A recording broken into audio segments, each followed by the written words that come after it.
오늘 우리가 함께 읽은 말씀을 통해서 하나님의 은혜가 한 것입니다. 제목으로 말씀을 나누고자 합니다. 부활주일이 무엇이냐 이런 생각을 할 때마다 저는 죽음을 죽이시고 새 생명으로 태어나신 날이다. 저는 이렇게 부활주일에 대해서 이야기를 하고 있습니다. 그래서 우리가 부활신앙을 가지고 산다고 하는 것은 단순히 우리가 예수님의 부활을 믿는다 하는 것뿐만 아니라 우리가 살아가고 있는 이 땅에서 우리를 죽음과 같은 상황으로 몰고 가는 모든 어둠의 세력들과 죽음의 세력을 두려워하지 않고 살아가는 것을 의미한다. 저는 그렇게 생각을 합니다. 부활의 대척점에 서 있는 어둠이나 죽음의 문화를 따라 살지 않는 것, 그것이 바로 지금 여기에서 우리가 부활신앙을 살아간다 이렇게 이야기할 수가 있겠습니다. 그런데 이 부활의 신비는 말로 다 표현하기가 참 쉽지 않습니다. 언어로 다 표현할 수 없고 설명할 수가 없는 것이죠. 다 설명할 수 없지만 예수님의 부활 사건은 확실히 있었다, 사실이다 하는 것이 분명합니다. 예수님이 체포당하신 그 순간부터 예수님을 따르던 제자들이 뿔뿔이 흩어져서 숨어 있습니다. 그리고 이제 본래의 자리로 돌아가는 제자들도 있었고 또 혹시라도 예수님과 함께 있기 때문에 그것이 자기들에게 걸림돌이 되어서 해가 비치지 않을까 싶어서 숨어 지내던 사람들도 있었습니다. 그런데 무슨 일이 있었는지는 모르겠지만 그렇게 두려워 떨던 이들이 목숨을 걸고 예수님의 부활을 전하게 된 것이죠. 그래서 우리는 이것을 통해서 예수님이 부활하지 않으셨다면 부활한 예수님을 만나지 않고서는 이 제자들의 행동을 도저히 이해할 수도 없고 설명할 수 없는 것이죠. 그래서 예수님의 부활을 직접 본 사람들도 있고 누군가에게 전해 들은 사람들도 있었지만 예수님의 부활의 소식을 듣고 또 예수님 부활하신 예수님을 만난 후에 그들의 삶이 180도 달라졌다고 하는 것을 통해서 우리는 예수님의 부활이 사실이었다 이렇게 우리가 고백을 하는 것입니다. 우리도 예수님의 부활을 직접 본 것은 아닙니다. 전해 들은 사람들입니다. 그런데도 우리는 예수님의 부활을 믿고 있죠. 그런데 이걸 제가 앞에서 말씀드린 대로 이론적으로 이걸 제가 다 설명을 체계적으로 할 수가 없습니다. 다 표현할 수가 없는 것이죠. 왜 그런가요? 원래 진리라고 하는 것은 그렇습니다. 진리는 말로 다 표현할 수도 없고 표현될 수도 없다라고 하는 것입니다. 우리가 어머니의 사랑을 우리가 말로 다 표현할 수 없는 것과 똑같습니다. 그래서 우리들이 늘 되새겨봐야 돼요. 우리가 하나님의 말씀 중에서 참 이것은 신비다. 우리가 이론적으로 또는 체계적으로 설명할 수 없다. 이래서 이것이 사실이 아니고 우리가 믿을 만한 것이 안 된다. 이렇게 생각하는 것도 잘못된 것이고 원래 신앙이라고 하는 것은 체계적이지도 않고 이론적으로 다 합리적이지도 않은 것이니까 무조건 믿어야 된다고 하는 이런 신앙으로 우리가 경계를 해야 된다고 하는 것입니다. 우리가 설명할 수 없지만 우리가 그것이 분명히 쉽지 않다고 하는 것, 이것을 우리들이 그 기억을 해야 되겠습니다. 그래서 우리가 도덕경에서도 제1장에서 도에 대해서 이렇게 말하고 있지 않습니까? 도라고 할 수 있는 것은 도라고 할 수 없다. 뭔가 규정할 수 없다라고 하는 것이죠. 그래서 우리가 부활은 사실이지만 우리가 그것을 합리적으로 체계적으로 다 설명할 수 없는 신비가 담겨져 있다라고 하는 것을 여러분이 기억하시기 바랍니다. 이것이 우리가 다 표현하지 못해도 이것은 사실입니다. 우리가 고백을 하는 것이죠. 오늘 우리가 읽은 말씀 2절 말씀을 보면 복음을 굳게 붙잡고 있으면 하는 말씀이 있죠. 복음이라고 하는 것이 무엇입니까? 우리가 기쁜 소식이다. 맞습니다. 근데 무엇이 기쁜 소식입니까? 하나님의 아들이신 예수님이 인간의 몸을 입고 이 땅에 오셨다. 이것이 기쁜 소식이에요. 그런데 여기에서 그치는 것이 아니죠. 그런데 사람의 몸을 입고 오신 예수님께서 돌아가셨고 그것으로 모든 것이 다 끝난 줄 알았는데 그 예수님께서 부활하셨다. 이것이 바로 복음인 것이죠. 근데 또 여기서 한 걸음 더 나아갑니다. 주님을 믿는 사람들에게도 부활의 소망을 주셨다.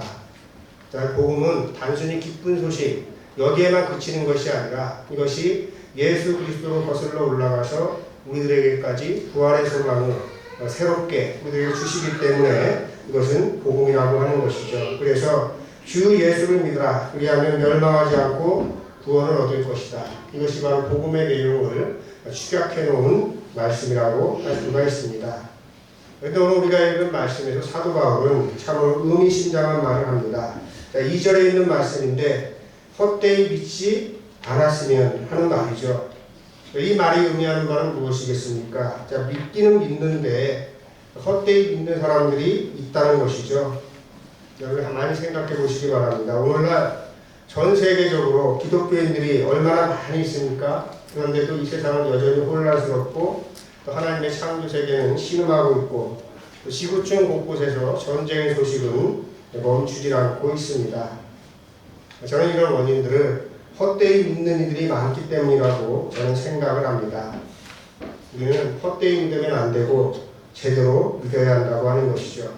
내가 복음이라고 믿는 것이 진짜 복음이 되려면 헛된 것이 아니라 참된 것이 되어야 한다. 여러분 꼭 기억하시기 바랍니다.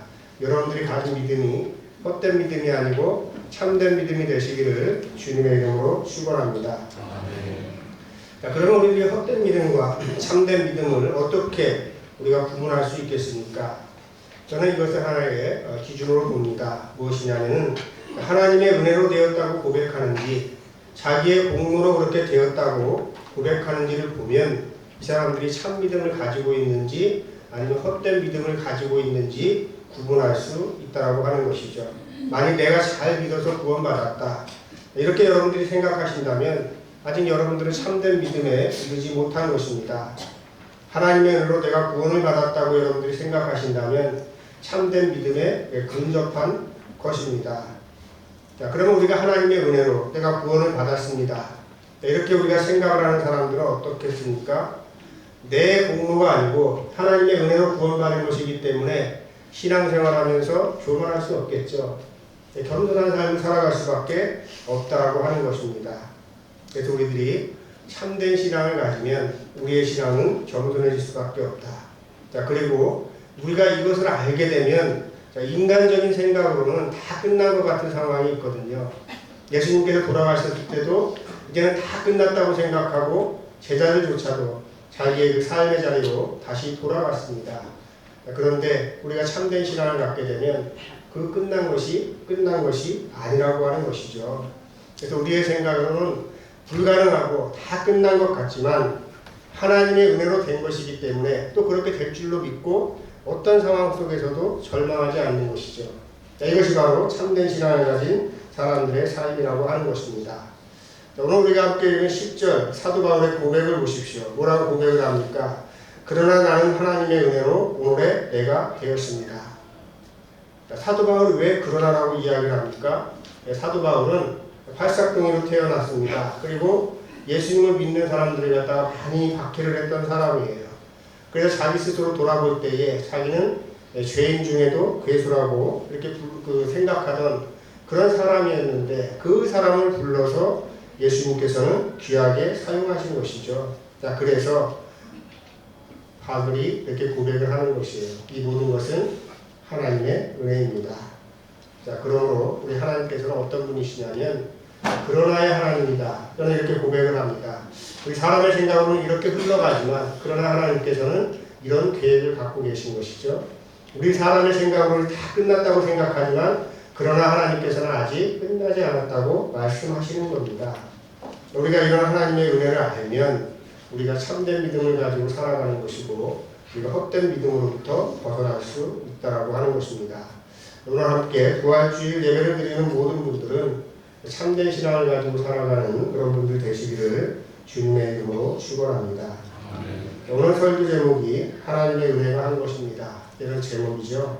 자, 회심한 후에 사도 바울처럼 열심히 예수님을 전한 사람은 그냥 드뭅니다. 물론 그 제자들도 아주 목숨을 다 바쳐서 열심히 전했지만 바로 우리가 예수님을 알게 되고 또 믿게 된 것 역시도 가만히 생각을 해보면 사도 바울의 열심이 있었기 때문에 가능했던 것이죠. 그래서 사도 바울도 뭐라고 스스로에 대해서 평가를 하냐면은 10절 말씀에 보니까 어느 누구보다도 더 많은 수고를 했다. 자기 자신을 돌아보면서 그렇게 자평하는 것이죠. 그런데 그가 참 믿음의 사람이다 하는 것은 그 다음 이야기를 통해서 알 수가 있는 것이죠. 그러나 내가 이렇게 하는 것이 아니라 내가 늘 입고 있는 하나님의 은혜가 한 것입니다. 이것이 바로 사도 바울의 고백이고 사도 바울이 참된 믿음의 사람이었다라고 하는 것을 우리가 증명하는 것이다. 볼 수가 있는 것이죠. 자, 그리고 또 한 가지 우리가 주목해야 할 바가 있습니다. 하나님의 은혜에 관해서 사도 바울이 이야기할 때는 특정한 단어를 하나 사용을 합니다. 그것이 바로 뭐냐면 늘이라고 하는 단어거든요. 늘이라고 하는 것입니다. 내가 늘 입고 있는, 그렇습니다. 하나님의 은혜는 이게 어쩌다 한번 오는 것이 아니고 아니면은 뭐 끊어졌다 이어졌다 오는 것이 아니고 늘 우리를 감싸고 있다고 하는 것이죠. 그래서 우리는 어느 순간에도 내가 하나님을 심지어 떠난 순간에도 하나님께서는 늘 우리에게 은혜를 베풀어 주셨다. 우리는 이것을 기억을 해야 됩니다. 그런데 누구나 다 하나님의 은혜 가운데 살아가지만 어떤 사람들은 그것이 하나님의 은혜인 줄 아는 사람이 있고 하나님의 은혜로 살아가면서도 하나님의 은혜라고 하는 것을 생각하지 못하는 사람들이 있다라고 하는 것입니다. 이곳에 계신 분들은 하나님께서 늘 우리를 인도해 주시고 은혜를 베풀어 주시는 분이시다 라고 하는 것을 아시는 분들입니다. 그렇기 때문에 하나님께서는 늘 은혜로 여러분들의 삶을 인도해 주실 것입니다. 그러니 여러분들 어떻게 살아가야 되겠습니까? 죽음과도 같은 이 어두운 세상 속에서도 기죽지 말고 담대하게 살아가시기를 주님의 이름으로 축원합니다. 때는 우리가 어둠의 세력과 싸울 때가 있어요. 그때에도 여러분들이 두려워하지 말고 힘차게 싸워가시고 겁내지 마시길 바랍니다. 우리가 하나님의 은혜로 여기까지 왔고 또 앞으로도 하나님의 은혜로 살아갈 사람들이 바로 우리라고 하는 것을 기억하시길 바랍니다. 자, 이것을 아는 분들이 그분들이 바로 부활신앙을 살아가는 사람들이다. 저는 그렇게 생각을 합니다. 지금까지 하나님의 은혜가 우리를 여기까지 인도하셨습니다. 그리고 앞으로도 하나님의 은혜가 우리를 선한 길로 인도하실 것입니다. 오늘 함께 주님의 부활을 축하하며 예배하는 모든 분들에게 부활하신 주님의 은혜가 충만하길 축원합니다. 말씀을 기억하면서 함께 거듭 기도 드리겠습니다. 죽음을 죽이시고 부활하신 주님, 십자가의 고난을 통해 우리에게 새 생명의 길을 열어주신 주님의 은혜를 늘 기억하게 하옵소서. 지금도 하나님의 은혜 가운데 살게 하시고 앞으로도 하나님의 은혜 가운데 살아갈 줄 믿습니다. 오늘 권사인직을 받고 세례를 받는 귀한 영혼들도 주님의 은혜 가운데 여기까지 왔사오니 일평생 주님의 은혜를 가득히 부어 주옵소서. 부활의 주 예수 그리스도의 이름으로 기도드립니다. 아멘.